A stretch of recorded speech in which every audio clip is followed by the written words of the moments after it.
Assalamualaikum warahmatullahi wabarakatuh. Baiklah, kali ini kita akan membahas persiapan ujian tengah semester. Ibu harap saudara semua mempelajarinya dengan serius, diulang lagi di catatan, dan tidak ada yang bekerja sama saat ujian. Ingat kontrak perkuliahan kita bahwa bagi saudara yang bekerja sama itu nilainya sudah dijamin E. Nah, berikut pembahasannya. Untuk soal nomor 1 ya, tentukan nilai koefisien korelasi. Untuk soal nomor 1, tentukan nilai koefisien korelasi pertanyaan nomor 2 dan tentukan kriteria validitasnya. Jadi kita punya ada di sini analisis item ya, dengan itemnya ada 10 soal ya. Kemudian ada 8 orang sampel. 8 orang sampel ini disebut dengan N ya, jumlah sampel kita 8 orang. Nah, jadi yang ditanya sekarang apakah item nomor 2 itu valid atau tidak. Nah, itu yang akan kita cek. Jadi kita salin kembali untuk soal ini ya. Berarti yang X kita di sini ini dia ya. Ini dia nilai X kita, yaitu item soal nomor 2.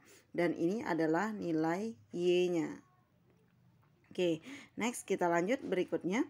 Untuk rumus rumus yang kita gunakan itu adalah rumus produk momen. Ini dia rumusnya, RXY sama dengan N kali sigma XY dikurang sigma X kali sigma Y per akar N sigma X kuadrat dikurang sigma X dikuadratkan dikali akar N sigma Y kuadrat dikurang sigma Y dikuadratkan.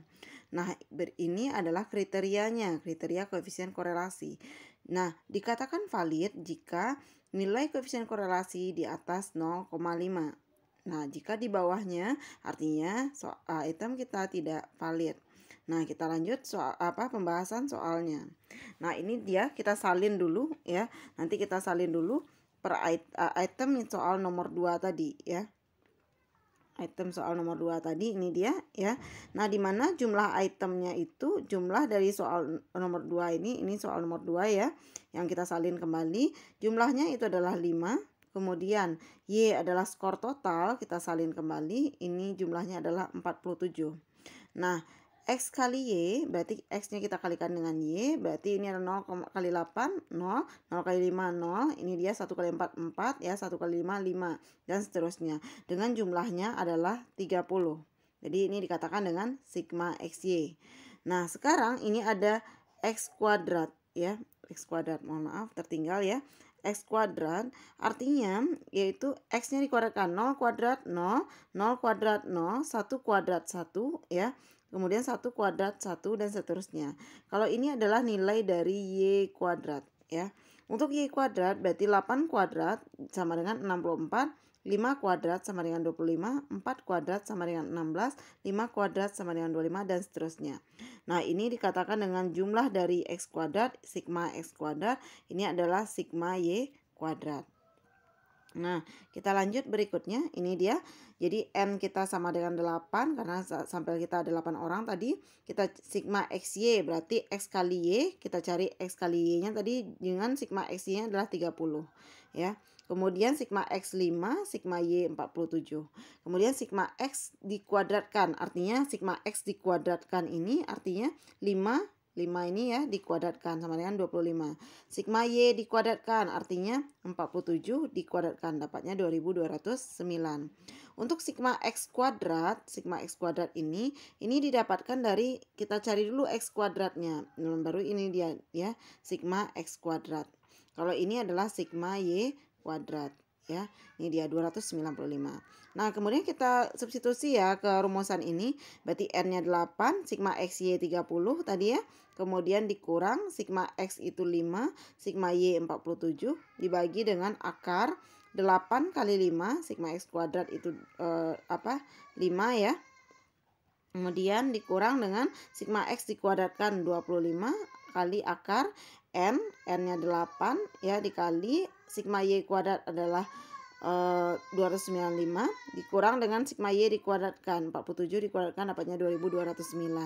Nah, nanti kita Ibu boleh kan menggunakan kalkulator ya, tetapi tidak boleh menggunakan kalkulator HP. Nah, jadi kalkulatornya terpisah dari HP, HP-nya dikumpulkan. Nah, untuk RSY-nya berarti 8 kali 30 240 dikurang 5 kali 47 dapatnya 5 per akar dari 8 kali 5 dikurang 25 berarti 40 dikurang 25 15 berarti akar 15 itu adalah 3,87. Kemudian akar 8 kali 295 dikurang 2209 itu dapatnya 12,29. Jadi 5 dibagi 3,87 kali 12,29 itu adalah 0,1. Untuk 0,1 itu udah pasti tidak valid ya. Yang dikatakan valid itu adalah di atas 0,5 ya. Seperti kriteria ini ya, berarti artinya sangat rendah sekali kriteria koefisien korelasinya. Jadi item kita sebaiknya dihapuskan. Nah, untuk soal nomor 2, suatu sampel random sebanyak 100 mahasiswa. Jadi ini untuk soal nomor 2 ya. Suatu sampel random sebanyak 100 mahasiswa. Berarti ini adalah N-nya. Berarti N kita adalah 100. Menghasilkan rata-rata tinggi badan 160 cm. Berarti 160 cm ini apa? Yaitu X rata-rata. Dengan simpangan baku 8 cm. Berarti simpangan bakunya adalah, simpangan baku lamanya adalah sigma ya. Nah, di sigma ini ya. Jadi ini dia sigmanya. Tentukan pendugaan rata-rata tinggi badan pada tingkat keyakinan 95%. Nah, sebenarnya ini harus gunakan tabel Z, tapi cukup saudara tuliskan saja nanti ya. Yaitu jika Z alfa per 2. Alfa kita berarti kan 5 ya, 5%. 5% bagi 2 0,25 ya, 0,025 ya. Berarti dapat Z alfa per 2-nya adalah 1,96. Itu kita nggak usah pakai tabel, jadi Ibu kasih tahu aja nanti bahwa Z alfa per 2 nilainya adalah 1,96 atau saudara ingat juga boleh. Nah, rumusannya kita pakai ini dia ya, untuk pendugaan rata-rata ya. Pendugaan rata-rata yaitu kita menduga-duga berarti rata-rata tinggi badan pada sebuah populasi, ini dia gitu ya. Jadi sedangkan yang ada cuma sampelnya ya. Sampelnya sebanyak 100 orang ya, dengan rata-rata yang 100 orang itu adalah 160 dan simpangan bakunya 8. Kita mau menduga-duga kira-kira rata-rata tinggi badan mahasiswa di perguruan tinggi itu berapa gitu ya. Jadi ini dia rumusannya ya, berarti X bar dikurang Z alfa per 2 dikali sigma per akar N. Kemudian mu itu rata-rata ya, juga terletak antara X bar ditambah Z alfa per 2 dikali sigma per akar N. Nanti saudara substitusi aja ya, X barnya 160, Z alfa 1,96 kali 8 per akar 100 ya, mu ya. Kemudian terletak antara 160 tambah 1,96 dikali 8 per akar 100. Jadi rata-rata tinggi badan mahasiswa itu kira-kira antara 158,432 sampai dengan 161,568.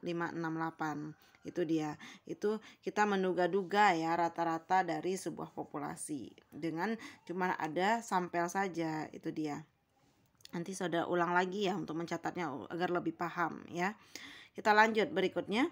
Populasi ikan hasil tangkapan nelayan panjangnya rata-rata 80 cm. Jadi pada sebuah pada sebuah laut ya, ada laut gitu ya.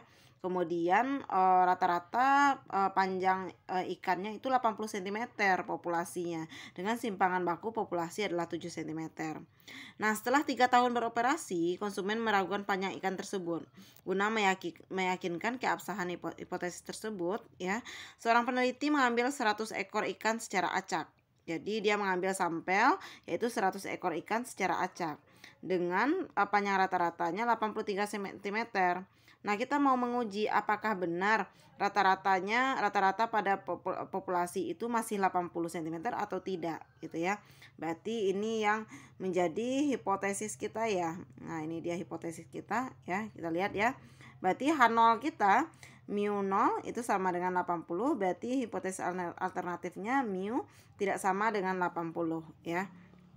Nah, jadi kita akan menguji H0 di sini apakah benar rata-rata populasi ikan masih 80 atau tidak gitu ya. Nah, jadi itu yang akan kita uji. Kemudian taraf nyatanya 5%, berarti Z alfa per 2 kita adalah 1,96 ya. Kemudian H0 diterima ya, ini adalah kriteria pengujian. Kita sudah pelajari ya, ada banyak sekali model kriteria pengujian, itu tergantung dari H0 dan hipotesis alternatif dan hipotesis nolnya ya. Nah, jadi saudara bisa catatkan ya kapan dia H0 diterima dan H0 ditolak ya. Nah, kemudian ini dia keadaannya. H0 diterima jika Z-nya, Z hitungnya itu terletak antara negatif 1,96 dan kurang sama dari 1,96. H0 ditolak jika Z0 besar dari 1,96 atau Z0 kurang dari negatif 1,96. Nah, kemudian untuk uji hipotesisnya ya, uji statistiknya berarti kita gunakan Z0 yaitu X bar dikurang mu 0 per sigma per akar N ya. Berarti rata-ratanya dari rata-rata sampel kita 83 dikurang rata-rata populasi 80 per 7 akar 100 ya. Dapatnya itu 4,29.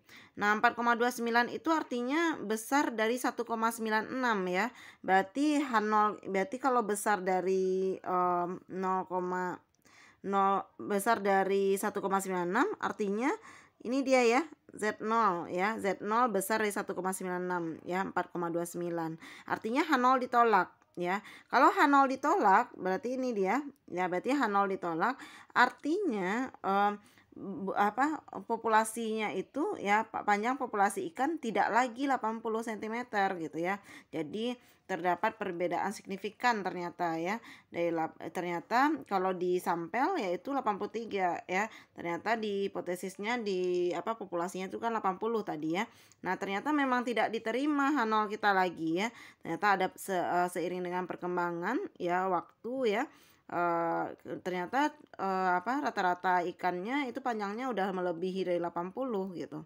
Berarti H0 kita ditolak ya. Kalau H0 ditolak artinya panjang ikan tidak lagi 80 cm. Berarti hipotesis alternatif yang diterima. Itu dia ya.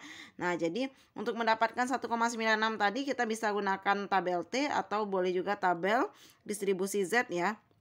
Kita sudah pelajari bagaimana kita membaca tabel ya.